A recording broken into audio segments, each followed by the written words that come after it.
아주 무더운 날씨 가운데 그래도 우리의 마음을, 온 국민의 마음을 시원케 해주는 즐거운 소식들이 들리고 있었죠.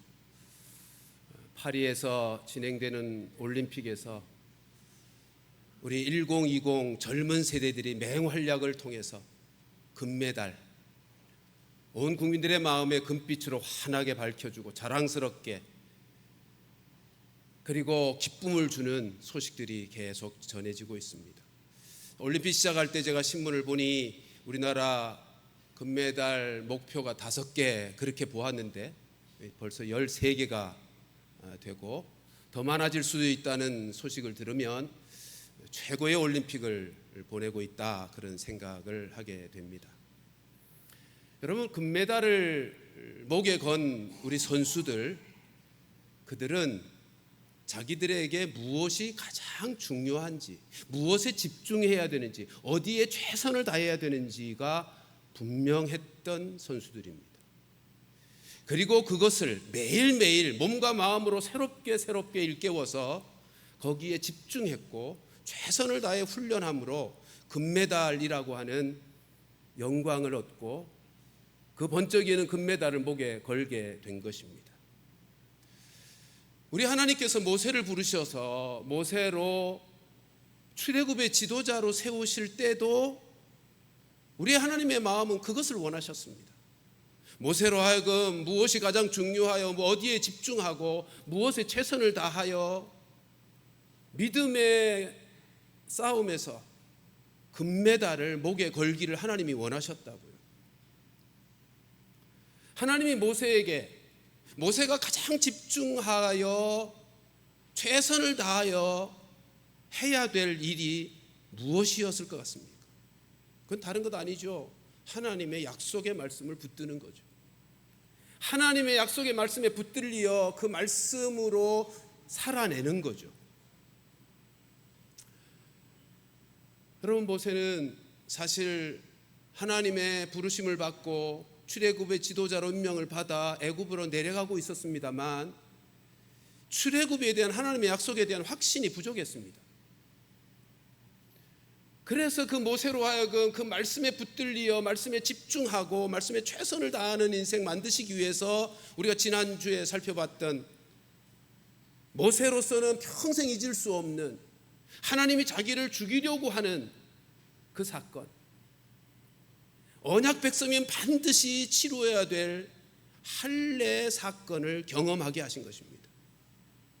모세로 하여금 하나님의 말씀에 집중하고 그것에 최선의 삶을, 말씀의 삶을 살아가도록 하기 위해서 하나님의 특별하게 역사하신 사건이, 그 경험이 할례 사건이라고.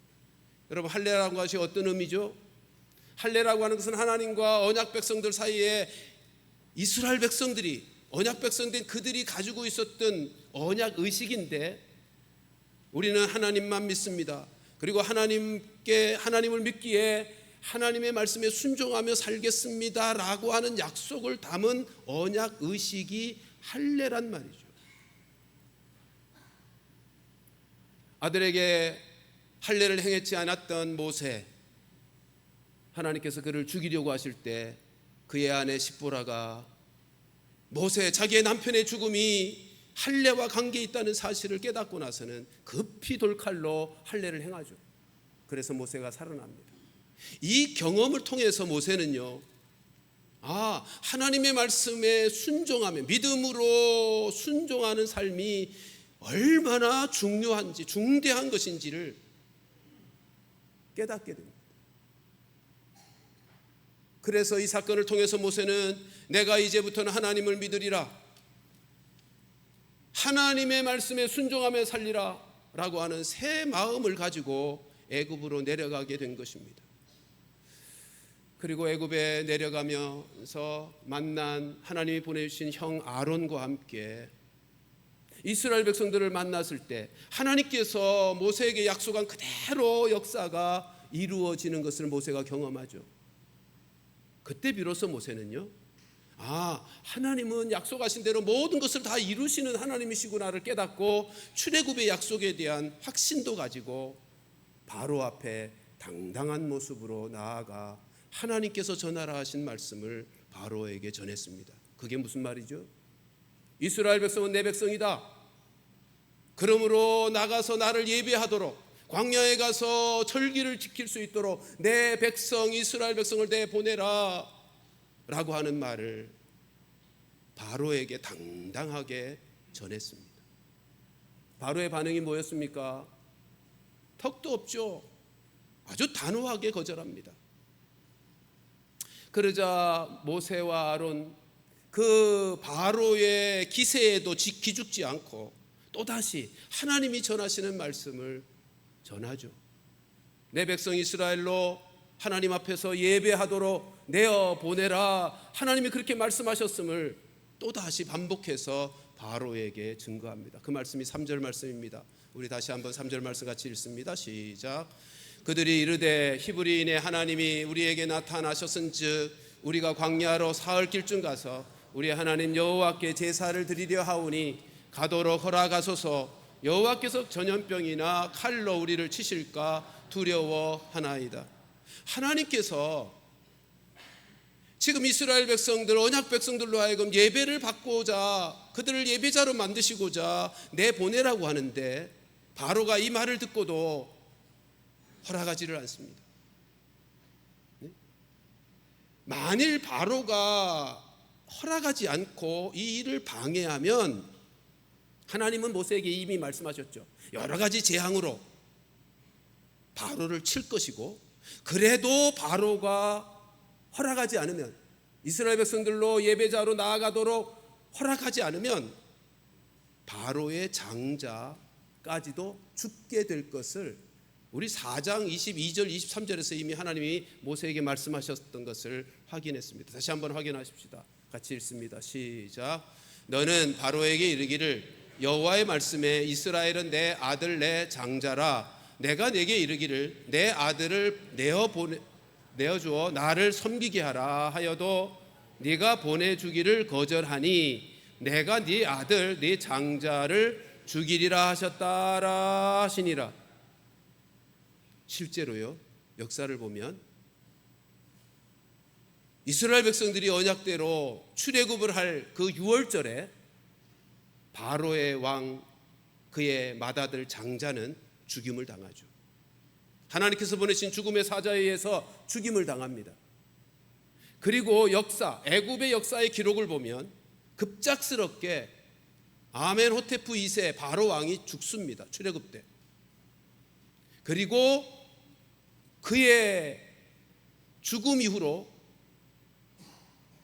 투투모스 4세가 바로 왕으로 급작스럽게 왕위를 이어받는 기록이 애굽 역사 속에 기록되고 있습니다.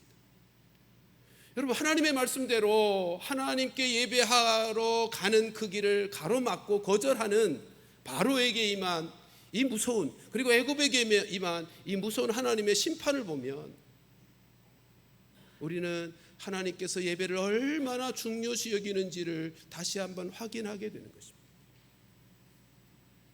우리는 이 사건을 통해서 예배에 대한 경각심을 가져야 합니다. 하나님은요, 사람의 생명만큼이나 예배를 중요하게 여기십니다. 따라서 예배 시간에 교회 다른 곳에서 개인적인 시간을 보내는 사람이 있다면 서로 잘 권해서 예배에 성실하게 예배에 참여하도록 우리 모두가 서로 힘써야 합니다. 이 예배를 위해서는 누구보다도 중직자들이 책임감을 가지고 서로를 권하여 모두가 예배를 온전하게 드릴 수 있도록 도와야 하는 것입니다. 지난주에 말씀드린 것처럼 예배라고 하는 것은 우리의 생명과 존재의 근원 대신 그 하나님이 임재하는 시간이고, 그 하나님으로부터 생명과 생명력과 은혜와 축복을 받는 시간이니 우리 모두는 예배를 소중히 여겨야죠. 그리고 예배 속에 하나님이 그 은혜를 베푸시도록 사모하고 기도하며 준비하고 예배에 참여해야죠. 그래야 교회가 건강하게 그리고 힘있게 자라가는 것이고 부흥하는 역사가 있게 되는 것입니다. 우리가 예배를 드릴 때 여러분, 우리만이 아니죠. 우리의 어린 자녀들, 아무것도 모를 것 같은 어린 자녀들도 함께 예배의 자리에서 예배 드릴 수 있게 하는 것, 그러면 하나님이 그들에게 복을 주십니다. 하나님이 기뻐하시는 일이기에 예배하는 그들에게 복을 주신다고요. 예배에 성공하는 그 삶이 우리의 영혼을 잘 되게 하는 것이니, 성경에서 말씀하시는 바 예배를 통하여 우리의 영혼이 잘 되고 범사가 잘 되고 강건해지는 은혜와 복을 누리게 되는 것 아니겠습니까? 요한 3서 1장 2절 말씀 같이 읽습니다. 시작. 사랑하는 자여, 내 영혼이 잘됨 같이 내가 범사에 잘되고 강건하기를 내가 간구하노라. 아멘. 여러분, 우리의 자녀들을 축복하며 우리의 자녀들을 가장 복되게 그리고 가장 사랑하는 방법이 있다면요, 그것은 우리의 자녀들로 하나님 앞에 예배자로 살게 하는 것입니다. 예배자 되게 하는 것이야말로 우리의 자녀들을 가장 사랑하는 방법이고 축복하는 방식입니다. 여러분, 하나님을 기뻐하는 자가 예배하는 것이고요, 하나님을 사랑하는 자가 예배하는 거예요. 예배는 하나님을 기뻐하고 하나님을 사랑함의 증거입니다. 그러므로 한 번이요? 아니요. 10번이면 어떻고 100번이면 어떻습니까? 하나님이 기뻐하시는 시간, 내 사랑과 내 기쁨을 하나님 앞에 올려드리는 시간, 하나님이 영광을 받으시고 우리 가운데 은혜와 축복을 허락하는 그 시간이 예배인데, 한 번이요? 아니요. 10번이고 100번이고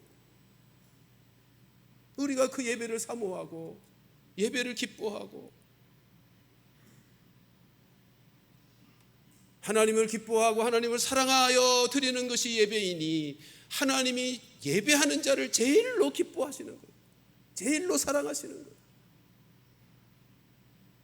우리 모두 예배 생활에 성공해서 하나님께 기쁨을 드릴 뿐만 아니라 하나님이 기뻐하시고 사랑하시고 축복하시는 복된 인생을 살아가게 되기를 주님의 이름으로 축원합니다. 여러분, 모세와 아론이 내 백성, 하나님의 백성 된 자를 예배 드리러 광야로 내어 보내라 라고 하는 말, 하나님의 말씀을 전했을 때 어리석은 바로가 어떻게 반응했죠? 4절 5절 말씀입니다. 우리 같이 읽습니다. 4절 5절 시작. 애굽 왕이 그들에게 이르되 모세와 아론아, 너희가 어찌하여 백성의 노역을 쉬게 하려느냐? 가서 너희의 노역이나 하라.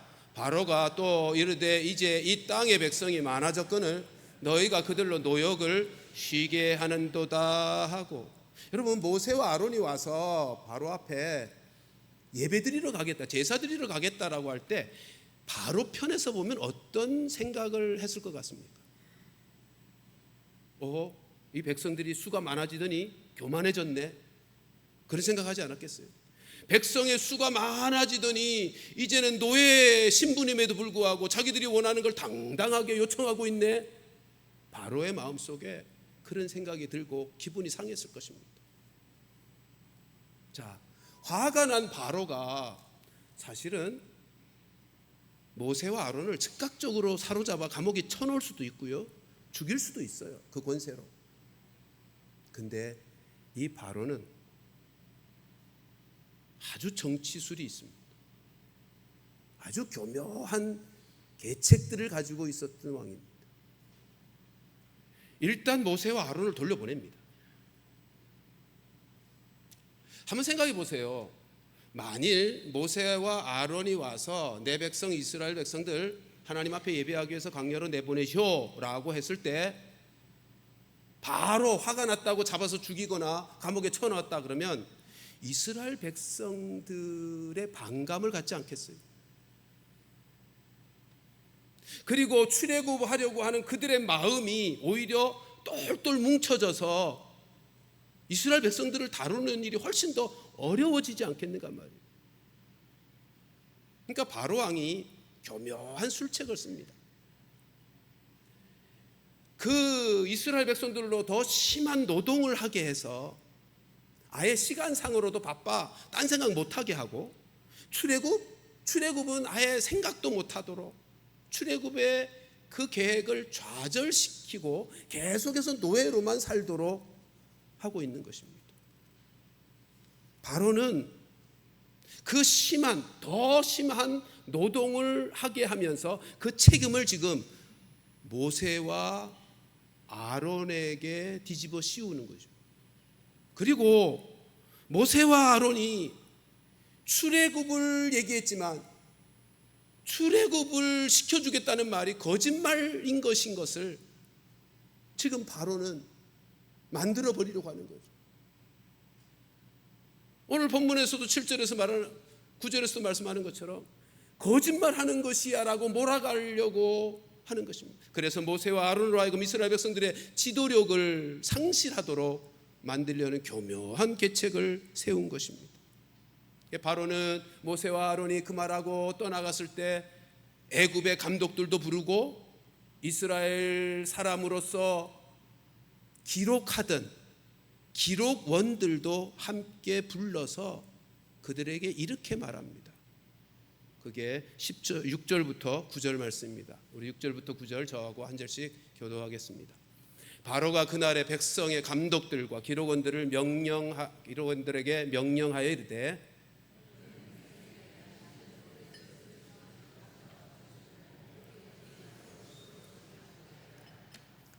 또 그들이 전에 만든 벽돌 수요대로 그들에게 만들게 하고 감하지 말라. 그들이 게으름으로 소리질러 이르기를 우리가 가서 우리 하나님께 제사를 드리자 하나니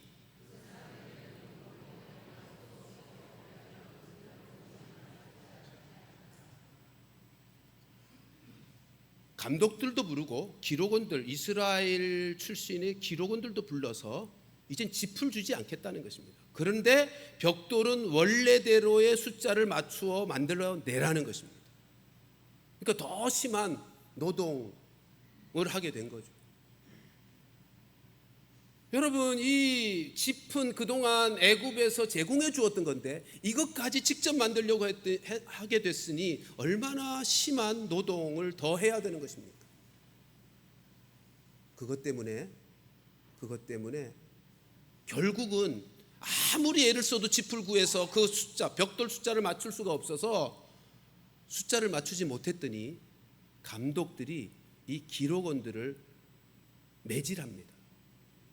학대를 하기 시작합니다. 그 말씀이 10절부터 14절까지의 말씀입니다. 저하고 한 절씩 나눠서 읽습니다. 백성의 감독들과 기록원들이 나가서 백성에게 말하여 이르되 바로가 이렇게 말하기를 내가 너에게 짚을 주지 아니하리니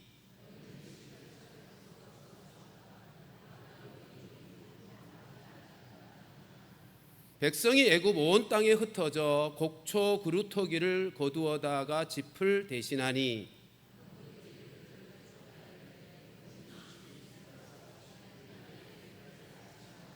같이 읽습니다. 바로의 감독들이 자기들이 세운 바 이스라엘 자손의 기록원들을 때리며 이르되 너희가 어찌하여 어제와 오늘에 만드는 벽돌의 수요를 전과 같이 채우지 아니하였느냐 하니라. 여러분, 짚을 주지 않았는데 짚을 찾기 위해서 애를 썼지만 짚 자체도 없었어요. 그래서 목초에 그루터기를 가지고 만들려고도 해봤지만 수요를 못 채웠다고요.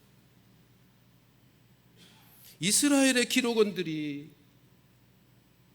모세와 아론이 바로를 만난 이후로 그런 어려움을 겪게 된 것, 그러니까 바로의 분노를 사게 된 것,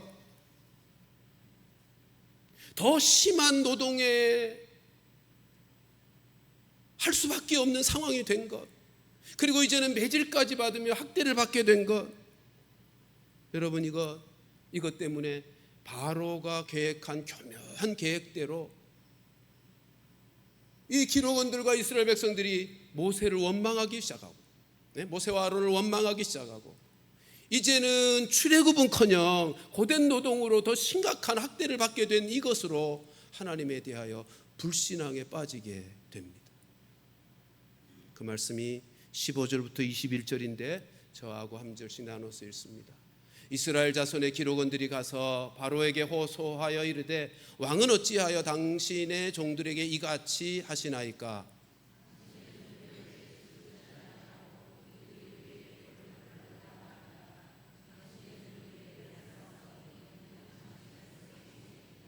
바로가 이르되 너희가 게으르다 게으르다. 그러므로 너희가 이르기를 우리가 가서 여호와께 제사를 드리자 하는도다.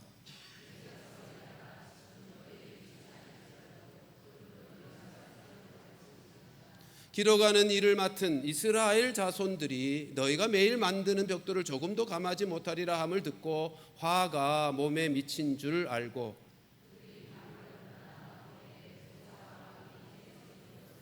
같이 읽습니다. 그들에게 이르되 너희가 우리를 바로의 눈과 그의 신하의 눈에 미운 것이 되게 하고 그들의 손에 칼을 주어 우리를 죽이게 하는도다. 여호와는 너희를 살피시고 판단하시기를 원하노라.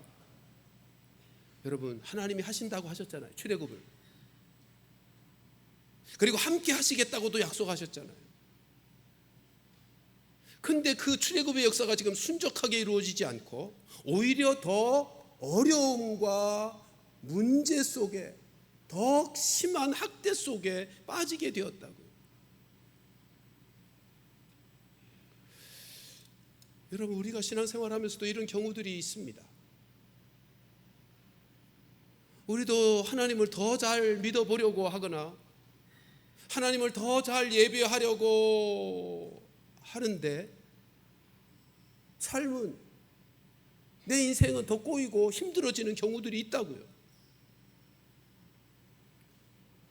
사람들이 예수를 믿으면서 결과가 좋아지면 예수 계속 잘 믿겠죠. 그런데 결과가 나빠지고 더 힘들어지면 예수 믿은 걸 후회하기도 하고요, 원망에 빠지기도 하죠. 사탄이 이걸 노리는 거죠. 사탄이 이걸 위해서 하나님으로부터 마음이 돌아서도록 하기 위해 사탄은 수단과 방법을 가리지 않고 애를 쓰는 것입니다. 여러분, 악한 영은 하나님의 백성들이 하나님 앞에 예배드리고 하나님께 더 가까이 나아가는 것을 가장 싫어하고 그것을 막으려고 하기 때문에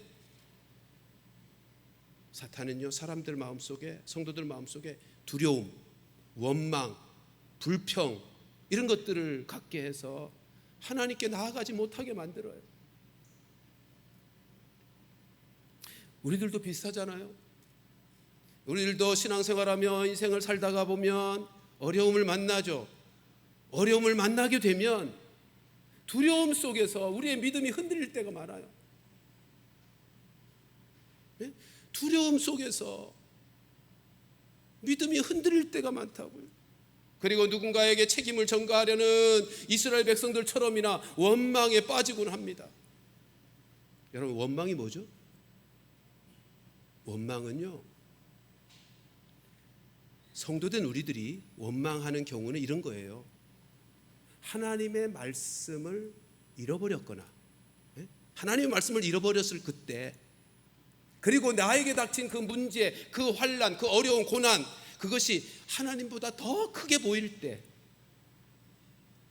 사탄이 우리에게 갖다주는 하나님 불신에 대한 마음, 하나님에 향한 불신의 마음이 원망이에요. 그러므로 우리 마음속에 두려움이나 원망이나 불평이 찾아오면 나는 지금 하나님의 말씀에 붙들려 있는가를 점검해 봐야 돼요. 그리고 나는 지금 겪고 있는 이 문제를 하나님보다 더 크게 생각하고 있는 것은 아닌가?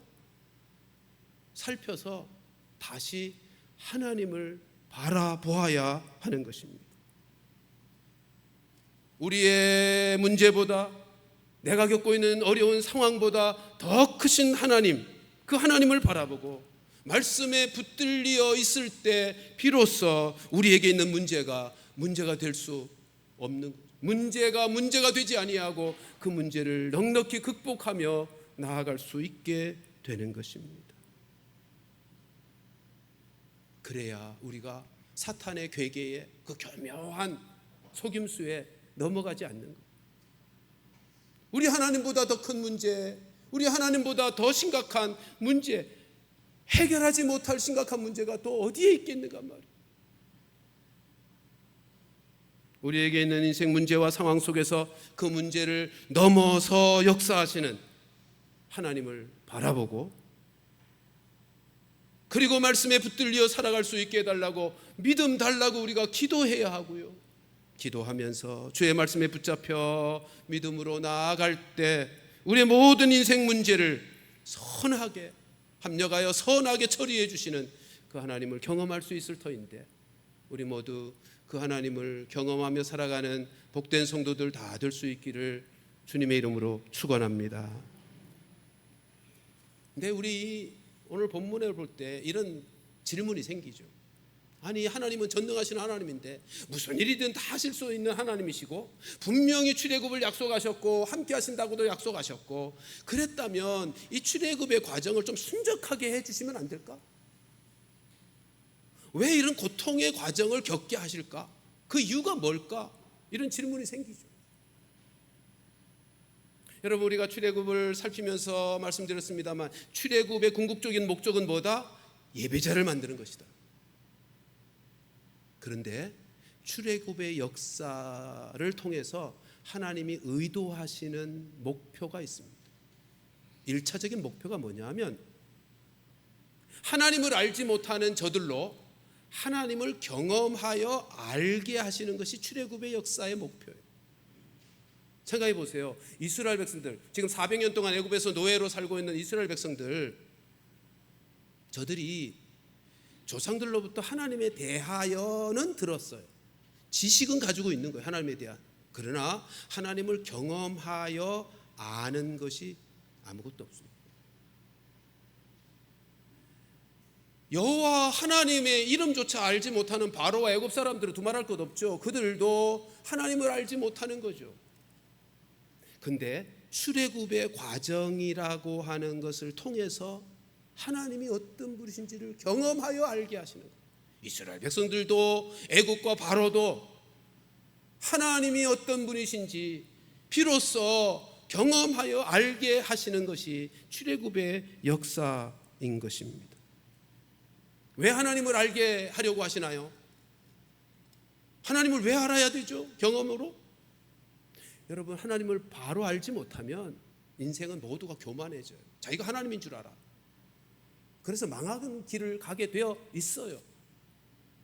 하나님을 경험하여 바로 알아야, 그래야 하나님 앞에서 겸비하고 하나님을 바로 의지하고 하나님을 경외하면서 하나님을 의지하면서 하나님으로부터 진정한 의미와 목적이 있는 삶을 살고 그 축복의 인생을 능력 있게 살아갈 수 있기 때문이죠.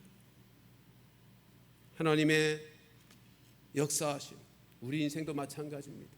우리의 인생 속에 내가 원치 않으나 거친 바람이 불고 풍랑이 일어날 그때, 여러분, 그 환난, 그 고난 속에서도 하나님은요 언제나 함께 하시는, 고난을 주시는 이유는 다른 것이 아니라 우리로 하나님을 경험할 수 있도록, 하나님이 어떤 분이신지를 알게 하고 깨닫게 하고, 그래서 하나님을 바로 섬기면서 하나님과의 관계 속에서 온전한 복된 인생 살아가게 하시기 위함인 것.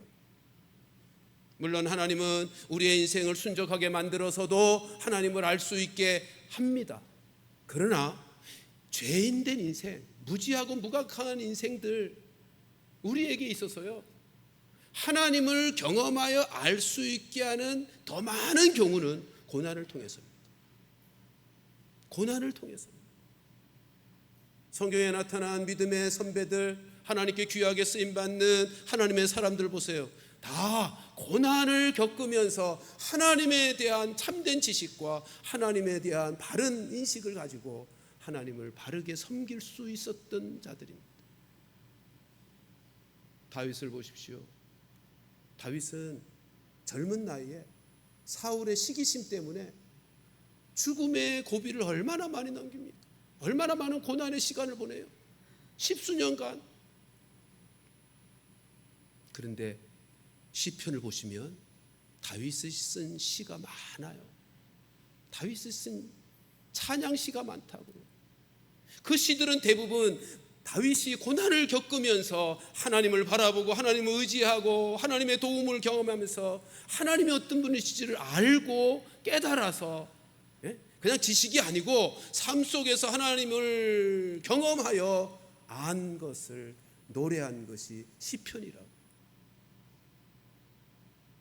여러분, 다윗이 고난을 받을 때 다윗 홀로였을까요? 아니요. 하나님이 다윗이 고난받는 그곳에 다윗과 함께 계셨어요. 그러니까 다윗의 노래, 다윗의 찬양이라고 하는 것은 자기가 고난받을 때 자기와 함께 하셔서 자기 속에서 역사하신 그 하나님, 경험된 그 하나님을 노래한 것이 시편이라고요. 지난주에 살폈던 야곱의 아들 요셉도 마찬가지죠. 여러분, 요셉, 그가 억울하게 형들에게 팔려서 노예 생활을 10수년 해요. 더 모함도 받아서 옥살이도 해요. 근데 생각해 보세요. 요셉이 그런 고난의 과정을 거치지 않았다면 그가 총리가 될 수 있었을까요? 그가 총리가 되지 않았다면 자기의 가족들을 기근으로부터 지켜낼 수 있었을까요? 그가 총리가 되지 않았다면 자기의 가족을 살려서 하나님이 약속하신, 언약하신 큰 민족 애굽에서 이루게 되는 그 역사 이룰 수 있었겠는가 말이에요. 하나님은 요셉을 통하여 당신의 계획하신 구속의 역사를 이루고자 요셉으로 하여 고난의 시간을 갖게 했고요, 그 고난의 시간 속에서 하나님이 어떤 분인지를 분명하게 깨달았기에 요셉, 야곱이 죽었을 때 형들을 불러서 그렇게 말하잖아요. 그렇게 고백하잖아요. 이건 하나님이 하셨다. 그리고 형들을 다 용서하잖아요. 자기를 노예로 팔아버린 형들을 넉넉한 마음으로 용서한다고요, 용납한다고요. 그건 하나님이 어떤 분인지를 알았기 때문에 가능했던 일이죠. 다윗과 요셉처럼 그들이 가지고 있었던 고난의 시간이라는 것은 이처럼 하나님의 뜻이 이루어지는, 하나님의 구속 역사가 이루어지고 하나님이 계획하신 일들이 이루어지는 그런 은혜의 시간, 하나님을 경험하여 하나님이 어떤 분이신지를 알고 하나님의 뜻을 성취해 갈 수 있게 하시는 준비되는 시간인 것입니다. 우리의 삶 속에 찾아오는 뜻하지 않은 고난도 마찬가지예요. 우리가 고난을 만났을 때 하나님이 우리와 함께 하시지 않아서가 아닙니다.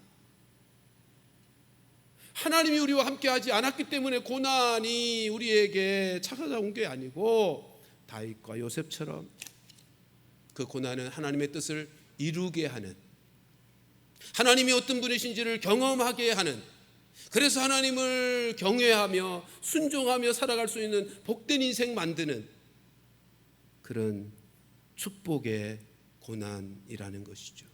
그래서 고난은 변장된 축복이라고도 말하는 것이죠. 그래서 시편 기자는 시편 119편 71절에서 이렇게 고백합니다. 같이 읽습니다.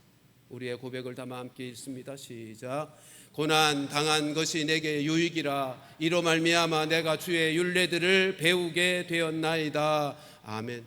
여러분, 고난 당한 것이 내게 유익이라 이로 말미암아 고난으로 말미암아 내가 주의 율례를 배웠다라는 것은 하나님의 말씀대로 지키며 살아가는 것이 얼마나 복된 것인지를 깨달았다는 얘기예요. 고난은 반가운 것은 아닙니다. 그러나 분명한 것은 하나님의 자녀들에게 임한 고난은 그냥 고난이 아니라 변장된 하나님의 축복으로 하나님의 뜻을 이루는 시간인 것을 잊지 마십시다. 모든 상황 속에서 하나님을 바라보고 인내하고 믿음으로 견디고 극복하면 모든 것 합력하여 선을 이루시는 하나님의 섭리를 경험하게 될 것입니다. 우리 모두도 이 시인처럼 고난이 나에게 유익이다, 고난으로 말미암아 나는 하나님이 어떤 분이신지를 더 분명하게 깨닫고 경험했다, 그래서 내가 하나님의 말씀에 순종하며 살아가는 이 복된 삶을 배우게 되었다, 그렇게 고백할 수 있는 복된 우리 모두가 되기를 주님의 이름으로 축원합니다. 우리 함께 기도하십시다. 우리 시간 기도할 때 하나님이 예배를 얼마나 소중히 여기시고 귀하게 중대하게 여기시는지를 알게 하셨사오니 예배를 소중히 여기게 해달라고 기도하십시다. 사모하고 준비하고 예배에 참여하도록, 그리고 고난을 만났을 때 결코 낙심하고 실망하는 인생이 아니라 하나님을 경험하게 하시는 기회인 줄 알고 고난 중에서도 하나님이 함께 하심을 믿고 믿음으로 말씀의 삶을 통해 하나님을 경험하여 알게 되는, 그래서 하나님을 더 잘 섬기고 더 귀하게 쓰임받는 복된 인생 되기를 위해서 우리 시간 함께 은혜를 구하며 기도하겠습니다. 하나님 아버지, 오늘도 주의 말씀 우리에게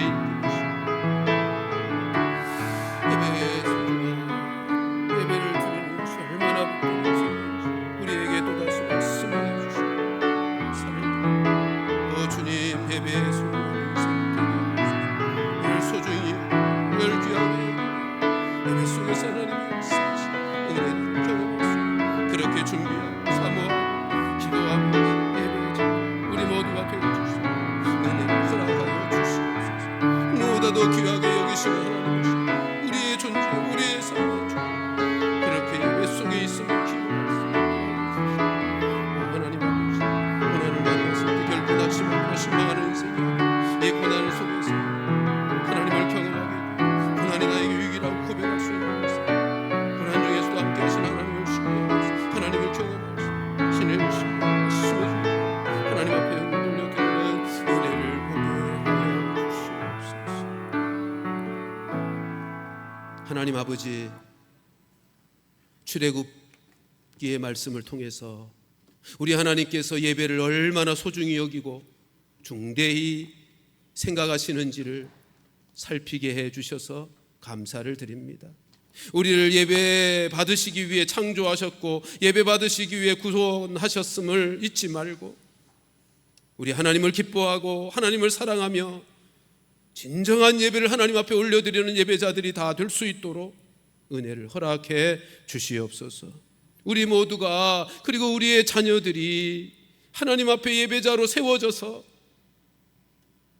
예배를 통하여 하늘을 열고 우리에게 베푸시는 은혜와 능력과 축복 힘입어 참된 하나님의 사람들로 이 땅을 살아가고 주신 사명 잘 감당하며 살아가는 은혜를 힘있게 하여 주시옵소서. 우리가 인생 살고 주님을 섬겨가면서 때때로 고난을 만나는데, 고난을 당할 때 하나님 결코 낙심하거나 실망하는 인생들이 아니고 하나님을 경험하여 알게 하시는 변장된 축복의 기회인 줄을 알고 고난 중에서도 하나님이 함께 하심을 믿으며 믿음으로 말씀의 삶을 힘써 인내하며 살아내어 하나님을 경험하여 알게 되는, 하나님을 바르게 경험하여 깨닫게 되고 그래서 하나님을 바르게 섬기고 하나님께 귀하게 쓰임받는 귀한 하나님의 사람들 되게 하여 주시옵소서. 예수님의 이름으로 기도하옵나이다. 아멘. 우리 함께 일어나셔서 주님을 더 깊이 알기를 사모하면서 함께 찬송하겠습니다. 예수도 알기 원하네, 크고도 넓은 은혜와 배속해 주신 사랑을 간절히 알기 원하네. 내 평생의 소원, 내 평생의 소원, 배속해 주신 사랑을 간절히 알기 원하네. 성령이 스승되셔서 진리를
지금은 우리 주 예수 그리스도의 구속의 은혜와 하나님 아버지의 극진하신 사랑과 성령님의 교통하심이, 하나님 아는 것이 얼마나 복된 줄을 알아서 나에게 고난이 왔을 때 고난이 나에게 유익이라고 고백할 수 있도록, 고난을 통하여 하나님을 경험케 하시는 은혜의 시간인 줄 알고, 변장된 축복의 시간인 줄 알고, 말씀 붙들고 인내하며 극복하여 살아계시고 역사하시는, 말씀을 통하여 일하시는 하나님을 경험하여 그 하나님의 어떠하심을 분명히 깨닫고 그 하나님을 바르게 섬기며 하나님께 귀하게 붙들려 쓰임받은 복된 인생 살아가기 원하는 사랑하는 모든 성도들, 그리고 저들의 가정과 이 제단 위에 이제로부터 영원토록 함께 있을지어다.